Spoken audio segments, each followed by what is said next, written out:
Late. I'm Alice Hopkins, and now for a little bit of nostalgia. If you're a kid of the 70s and the 80s, then you'll remember this. There are moments in life that you'll never forget. Memories of playing a game like no other. Spanning the generations, spending quality time together as a family.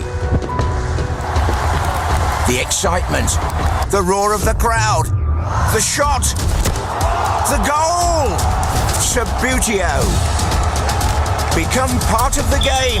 Yesterday, today, tomorrow. And if you're not sure what I'm talking about, Subbuteo is a tabletop football game where you flick miniature players with your fingers to try and beat your opposition.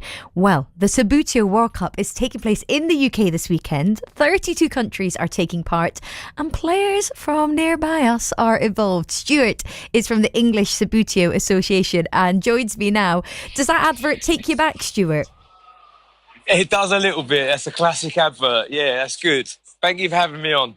Oh, it's fab to have you. How did you first get into playing Subbuteo?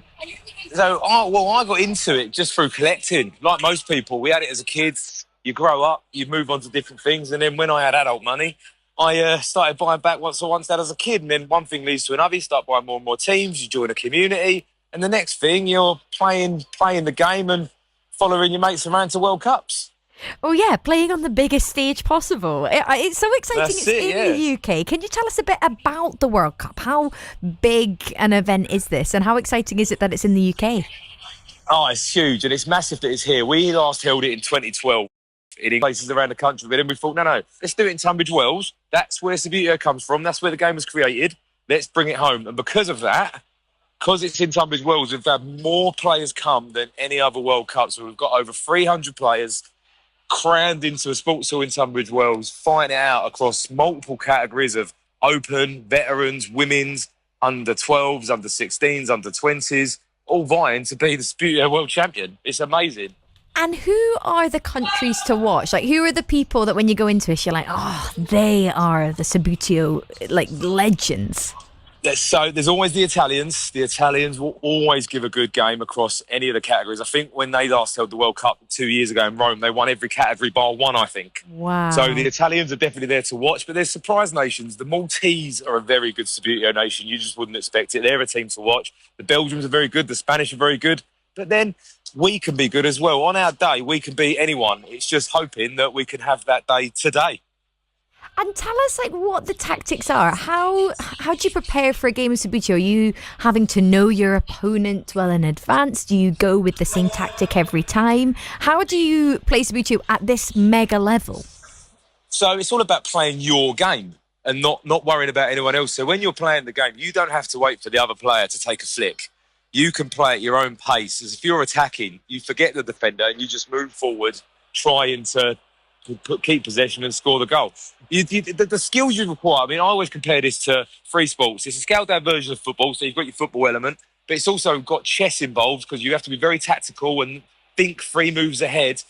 But also there's the geometry element of it as well. So it's also very similar to pool or snooker because you're playing with a round ball and a round figure and you're thinking about angles.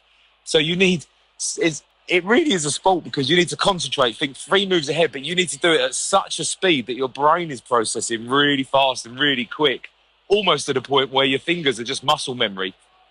It's interesting you compared it to chess because that's what I'm picturing your surroundings as right now. Like I don't know if you watch the Queen's Gambit, the TV show where they're racing against chess, but that's what I'm picturing, just like these halls of tables upon tables. I can hear the energy behind you now, Stewart. Can you describe to us a bit about what the vibe is and what it looks like all around you? So it's fantastic. So I'm standing just on the fringes of it at the moment, just to try and stay out of the way and not get any background noise. But it's half time in the session that's being played. There's 48 tables. Each of them about 1.5 meters long. Players are currently swapping around. They're changing ends. They're polishing their figures. So players polish their figures to give them a better glide on the pitch. The atmosphere is electric. But you'll notice as soon as the second half starts, the volume just drops completely. And everyone starts playing. And then all of a sudden, 5 minutes into the game, you'll hear a massive cheer. Look round and there'll be someone fist pumping in the air because they've scored a goal.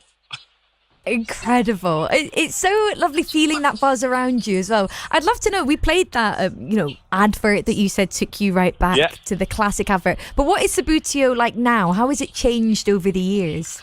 So it's evolved like any sport. It evolves. So So the players have changed ever so slightly. We all know about the classic round base that Subbuteo figures had.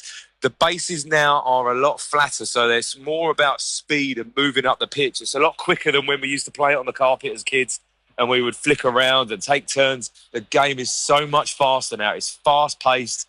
It's tactical. It's electric. It's like watching a sport. And shameless plug, I do apologise, but if people go onto our social media pages, you can watch it. We've got a live stream on going at the moment, so people can stream and watch it and see just how fast it is and just how much it's changed. Not a shameless plug at all. Tell us what your handles are so that people can head on social media and watch along. Fantastic. So if people go on social media and search FISTF WC, that is FISTF World Cup. So FISTF World Cup. You'll find us on X, formerly Twitter, Instagram and Facebook, and then there'll be links to our live streams on there. Oh, and let's hope that Subbuteo, the boys, can bring it home after Eurovision. Stewart, thank you so much. Really appreciate it. Thanks for having me. And have a fab rest of your time. That is Stewart from the English Subbuteo Association.